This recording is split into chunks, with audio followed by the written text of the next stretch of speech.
Life will always test you. People will doubt you, criticize you, laugh at you, and sometimes even hope for your failure. The world is filled with noise, opinions, judgments, negativity, but you can't live your life answering every sound. You've got to train yourself to rise above it, to be unbothered, not careless, not numb, but powerful enough to stay focused when the distractions come, because they will come. The difference between those who win and those who quit is not talent, not luck, but the ability to stand tall when others try to pull them down. So if you want peace, growth, and victory, you've got to learn to silence the outside and strengthen the inside. That's what I'm talking about today. 6 keys to training yourself to be unbothered.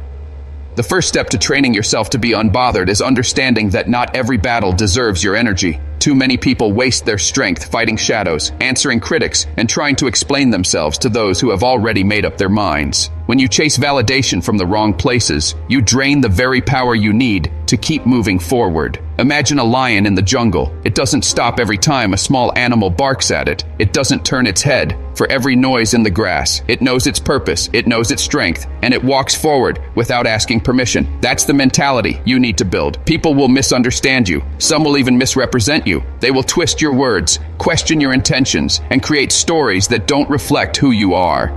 And if you spend your time trying to clean up every lie, trying to correct every false impression, you will end up living their story instead of your own. The truth is, silence is louder than arguments. Growth is a better answer than explanations. Success is the most undeniable proof. When you reach higher levels in life, I will notice that the higher you climb, the thinner the air becomes. Not everyone can breathe at that level. Not everyone can understand your vision. You have to train yourself to be selective with your attention, to give your energy only to what pushes you forward. Think about how much time is lost, worrying about who doesn't like you, who said what about you, or who isn't supporting you. None of that changes your path unless you let it. If you spend your life trying to convince people to believe in you, you'll miss the chance to believe in yourself. The discipline of being unbothered starts with recognizing what matters and what doesn't. Your purpose matters, your family matters, your faith matters, your health matters, but someone's gossip, someone's doubt, someone's envy, that doesn't deserve a seat at your table. When you begin to detach from the noise, you will discover how much lighter you feel, how much clearer your mind becomes. Suddenly, you have more room for creativity, more space for growth, and more focus for the things that truly count. Being unbothered doesn't mean you ignore everything around you. It means you have trained yourself to recognize the difference between battles worth fighting and distractions meant to slow you down. The first key is mastering your attention, because where your attention goes, your energy flows. And if you want peace and power, you cannot give your attention away to every storm that rises against you.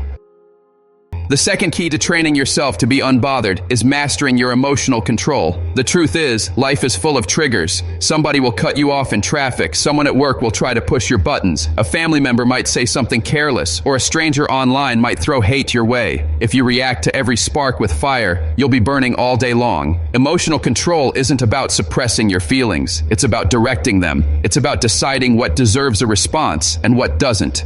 Imagine pouring water into every hole you see on the ground. You'd run out of water long before reaching where you're meant to go. That's what happens when you pour your energy into every emotional reaction. You run dry before arriving at your real destination. You've got to train your emotions the same way an athlete trains their body, through discipline, practice, and patience. When someone insults you, you don't have to answer. When someone tries to provoke you, silence can be more powerful than words. When someone underestimates you, you don't have to prove them wrong in the moment. You prove them wrong by moving forward and succeeding in ways they never expected. The people who are easily disturbed, easily offended, easily angered, they carry the weight of other people's actions on their backs. But those who are unbothered walk lighter. They carry only what's theirs to carry.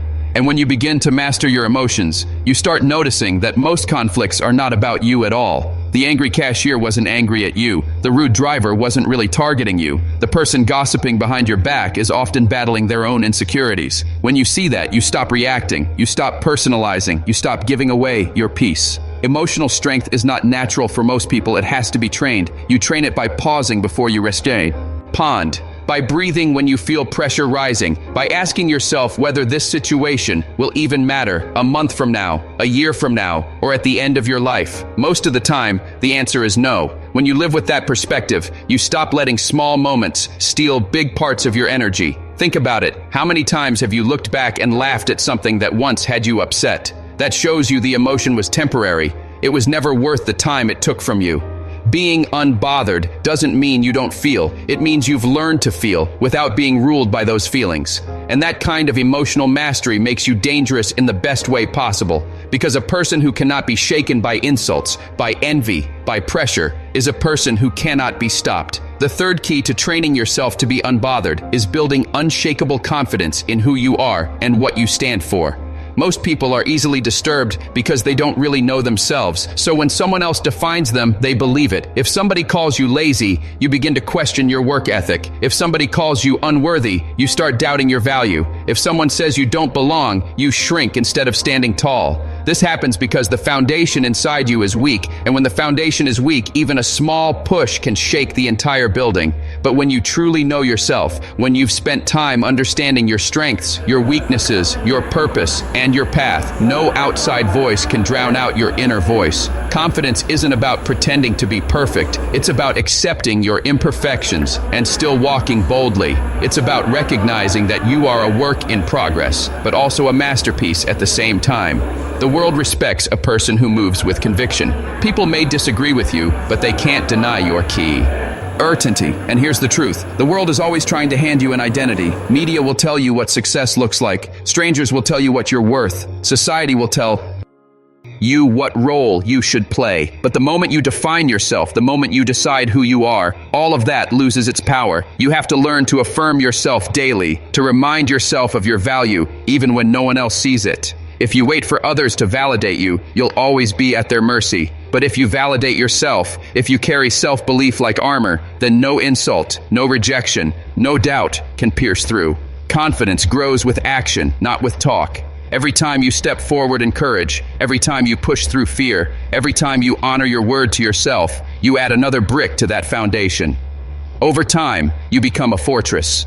And a fortress doesn't crumble when someone throws stones at it. It stands strong because its walls are reinforced from within. Think about how many dreams are killed not by failure, but by the fear of what others will say.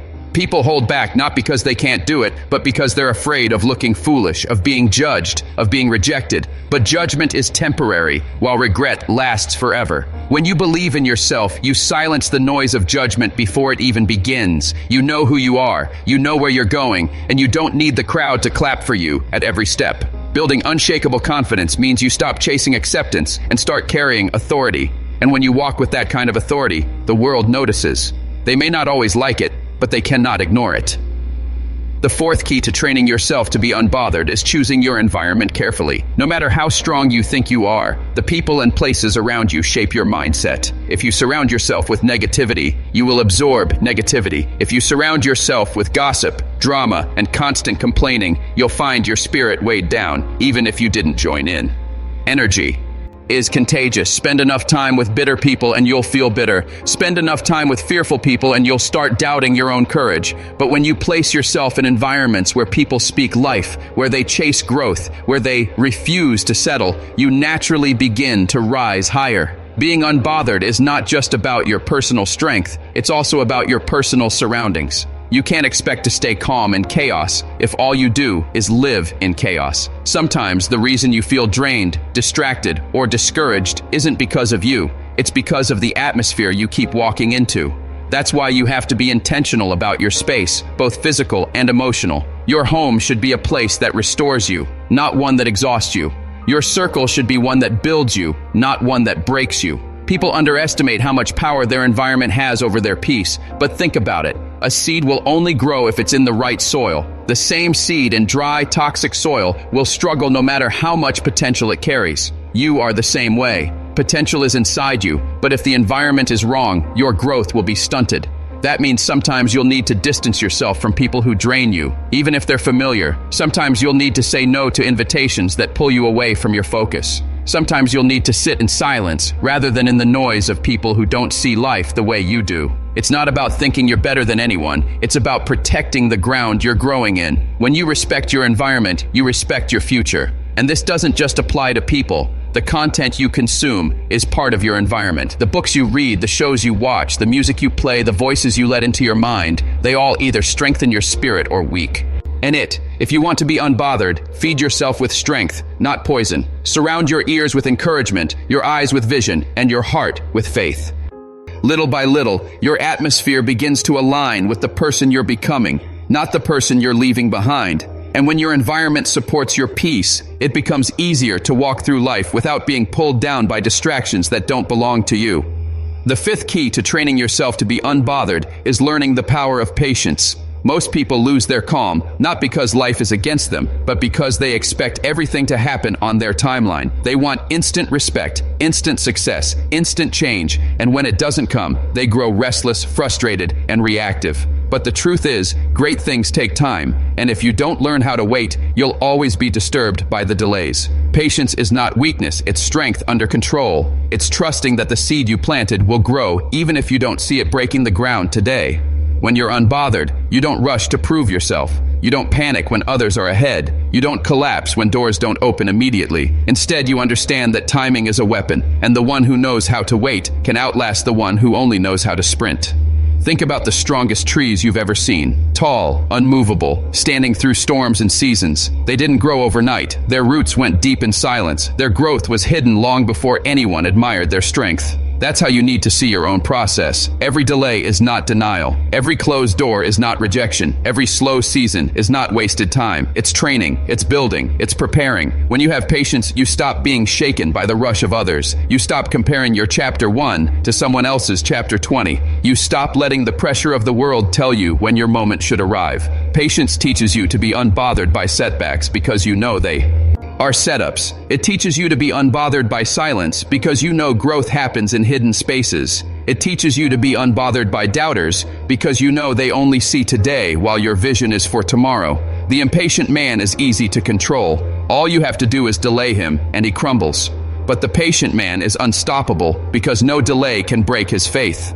Patience is what allows you to endure without losing your peace. It allows you to move through the process without bitterness. It allows you to keep your energy steady while life unfolds in ways you can't yet see. And when you master patience, you realize that being unbothered is not about ignoring reality. It's about trusting that your reality is still unfolding. Nothing shakes you because you understand that everything is serving your growth, even the pauses, even the waiting seasons, even the times when nothing seems to move. A patient heart is an unshakable heart, and an unshakable heart is a powerful one. The sixth key to training yourself to be unbothered is living with a higher purpose. When your life is anchored to something bigger than yourself, the little things stop mattering. The criticisms, the gossip, the envy, the distractions, they lose their power because your eyes are fixed on something greater.